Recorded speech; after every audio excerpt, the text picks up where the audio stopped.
O presidente Jair Bolsonaro tem usado a estratégia de enviar ao Congresso Nacional medidas provisórias, algumas delas bem polêmicas. Mas você sabe o que é e para que serve uma medida provisória? A gente explica na reportagem de Luiz Eduardo para o nosso quadro É Bom Saber.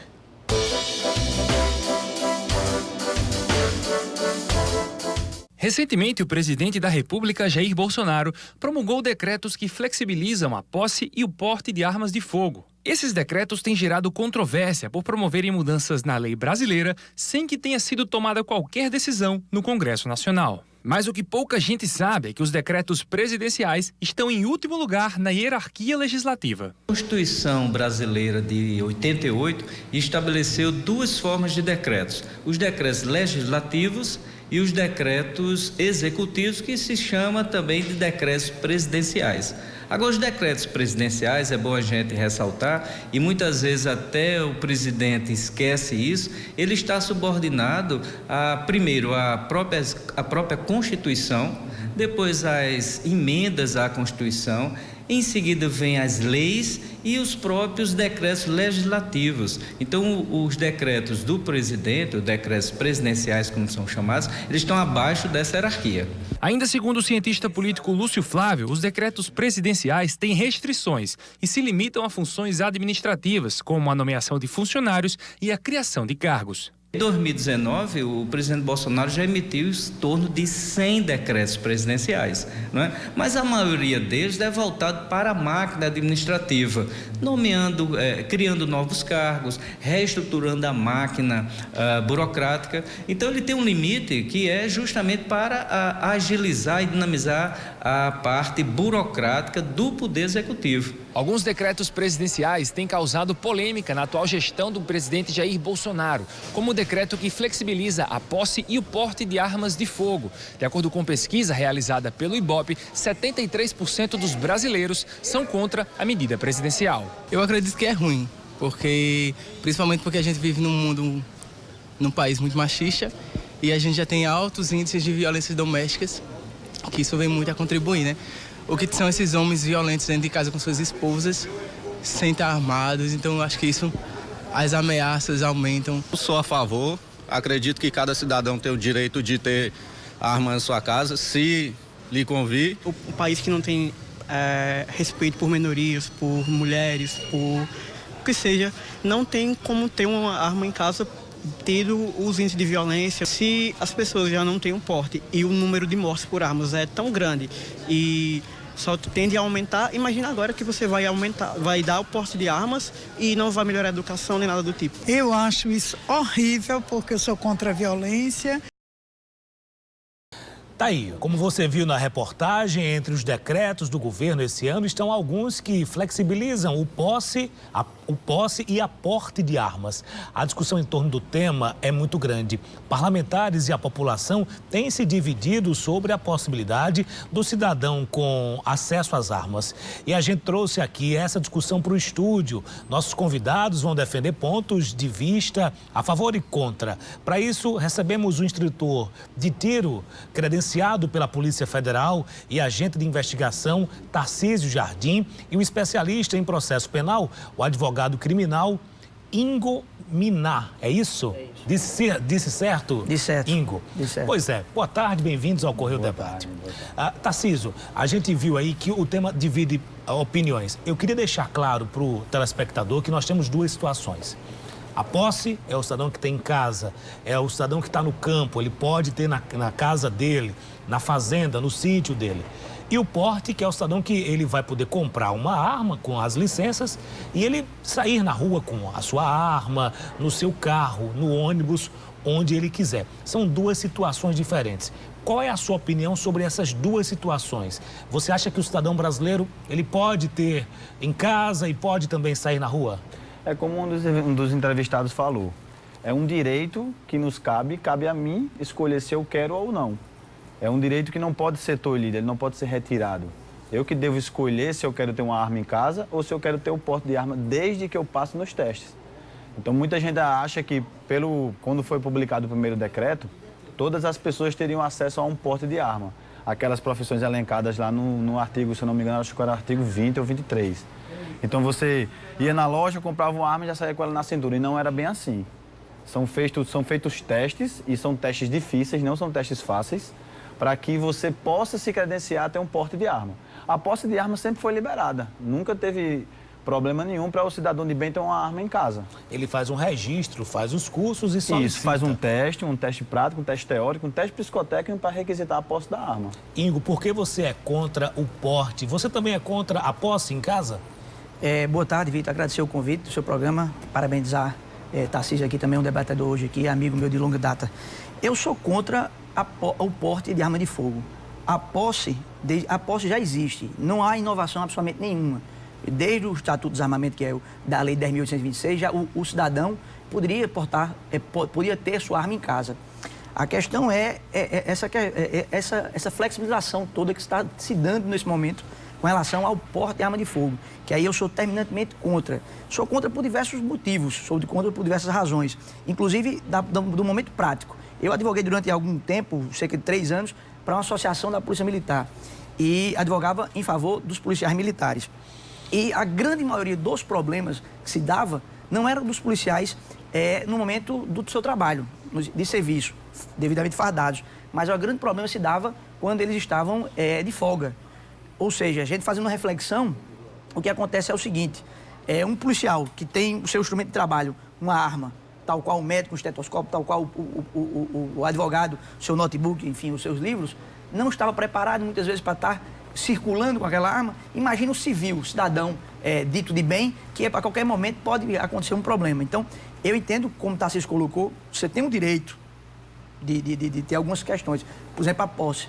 Você tem o direito de ter o porte, mas o problema é que esse seu direito pode influenciar no social, pode influenciar na vida e no meio de várias outras pessoas. Vou trazer um elemento para essa discussão. As vozes contrárias ao decreto do presidente Bolsonaro que foi revogado. O próprio governo, o presidente, revogou. Ele sentiu que ia ter dificuldades no Congresso e, enfim, estratégia política. Tem um aceno claro para a indústria das armas no texto, porque ele amplia muito, de forma considerável, a quantidade de cartuchos que o cidadão pode comprar anualmente. Tarcísio, você é um profissional da área. Isso não é preocupante, na sua opinião? Preocupante é a quantidade ínfima que a gente tem direito hoje em dia. 50 cartuchos por ano não serve para nada. Esse cidadão ou o atirador que for comprar aquela arma para ter a posse em casa, até mesmo porte, se tiver essa possibilidade, com 50 disparos você não faz nada. Num ano, 50 disparos em um mês já é uma taxa baixa. 50 disparos num ano é praticamente desconsiderável. Mas você não pode criar categorias, por exemplo, o profissional que é do clube de tiro, por exemplo, ele faz o tiro por esporte, né? Mas o decreto não deixava claro isso. O decreto, ele ampliava de forma demasiada o acesso do cidadão comum, que não pratica por esporte, que não participa de um clube de tiro, para ele ter em casa. Então você tem aí críticos, repito, tem um aceno para a indústria armamentista, isso é preocupante, enfim. Esse é um debate que surgiu durante a discussão do decreto. Na verdade, as pessoas procuram várias maneiras de polemizar e até fazer com que as opiniões dela valham mais. Mas isso minimiza o risco de acidentes. Uma pessoa bem treinada, que tenha uma certa convivência de tiro prático com sua arma, ele minimiza muito o risco de acidentes. Então, eu acho que o cara que tem uma arma em casa e não dispara, ou ele tendo a posse ou o porte, ele não dispara, ele sim se torna perigoso. Mas se o governo, se as leis flexibilizam para que ele tenha acesso à munição, ele consiga treinar mais, a gente minimiza isso aí muito mesmo, inclusive nas forças policiais. Ingo, como é que você vê o argumento das vozes contrárias? Eu estou trazendo aqui argumentos dos dois lados. Daqui a pouco eu vou trazer um argumento de quem é a favor, porque defende que o Estado é ineficiente. Ele não tem condições de suprir a demanda de segurança pública do cidadão. Você compra uma arma, você vai estar protegido, você vai ter uma sensação de proteção. Qual a sua avaliação sobre esse tipo de colocação? Você veja, eu vou pegar um gancho aqui na própria palavra de Tarcísio, você veja sempre que ele coloca a questão das pessoas bem treinadas e capacitadas. Nem todas as pessoas são bem treinadas e capacitadas. E será que, de fato, a gente está falando do próprio Estado. O Estado vai ter condições, as pessoas sem uma renda melhor, vai ter condições de se capacitar tal qual como Tarcísio. Tarcísio é capacitado muito antes desse decreto, vem de 2005. Ou seja, há um grande problema e é uma cautela. O decreto colocou a possibilidade de ser 5 mil balas a compra, colocou e foi revogada a questão dos fuzis. Essa questão foi revogada, mas foi colocada inicialmente a compra de fuzis. Ou seja, nem no estado de guerra se é concebível isso, sobretudo nesse momento. Eu sou terminantemente contra esse tipo de coisa.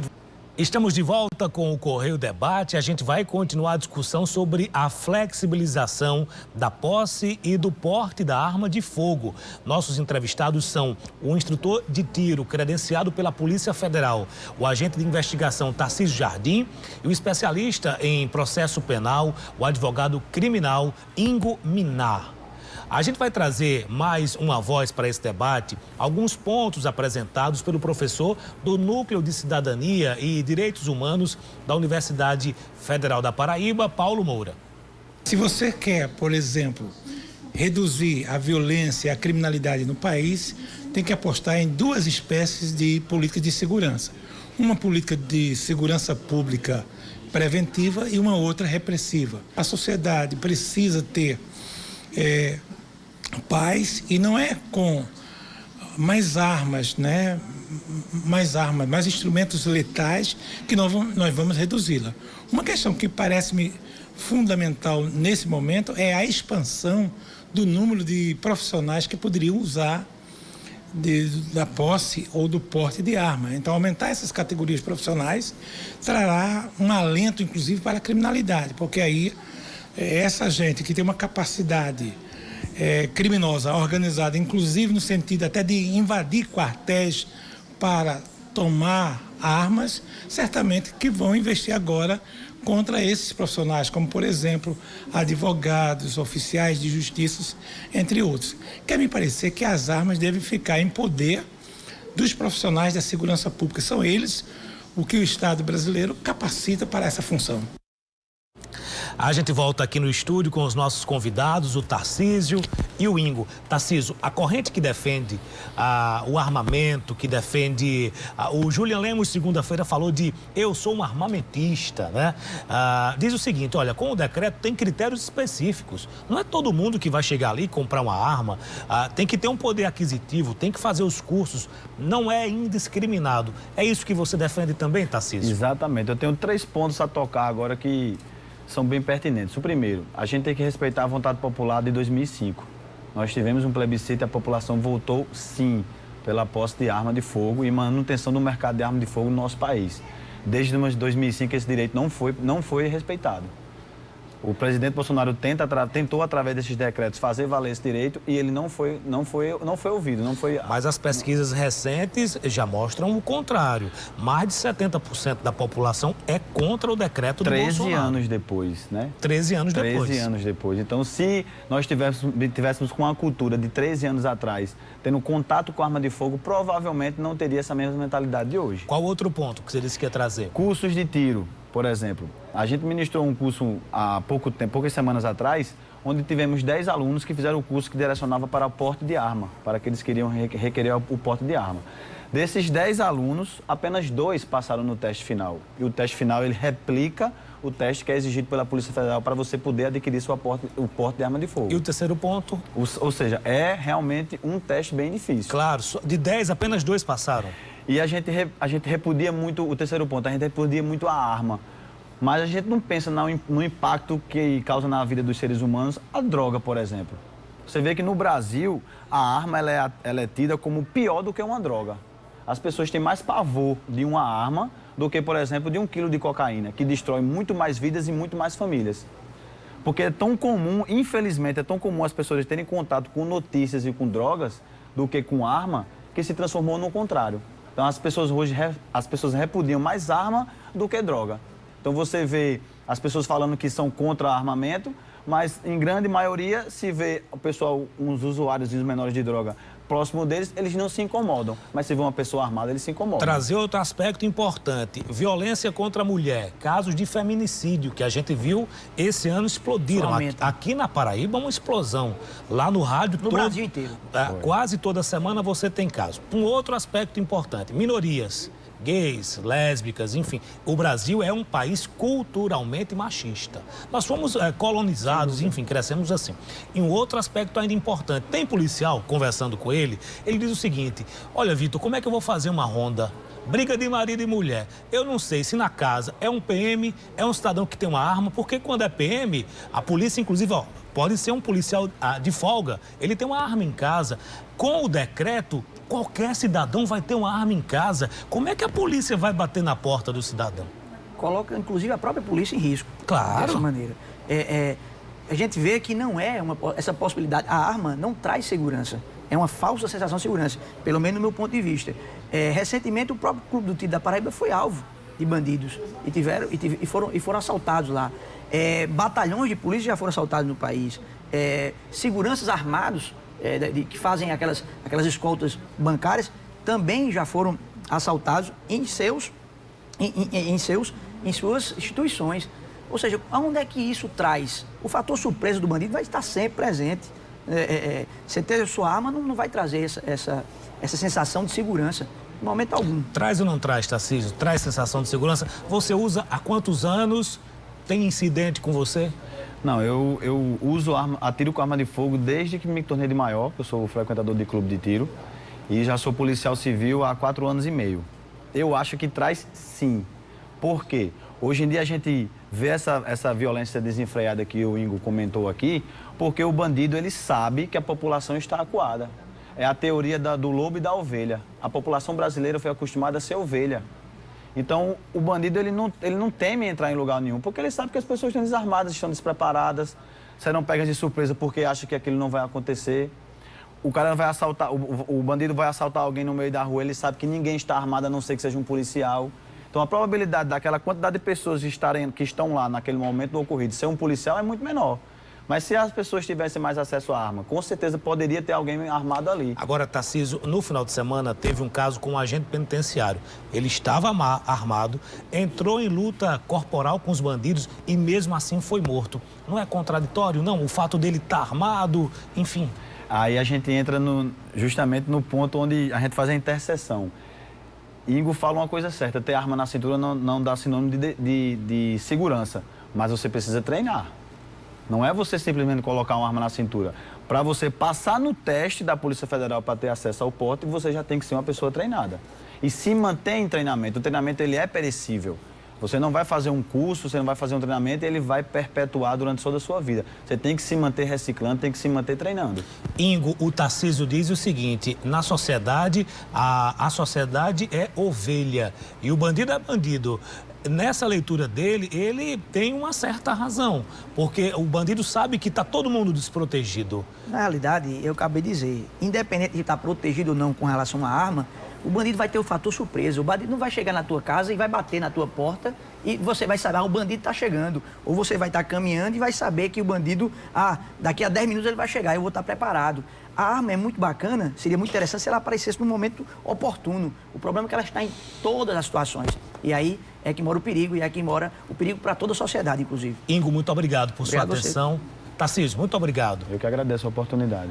Um bom debate e agora está com você. Você está acompanhando, a gente fez a nossa parte, trouxemos especialistas, vai se informando, pesquisa, forma a sua opinião sobre esse tema, que seguramente vai voltar no segundo semestre como forma de medida provisória. Talvez seja essa a estratégia do governo Bolsonaro.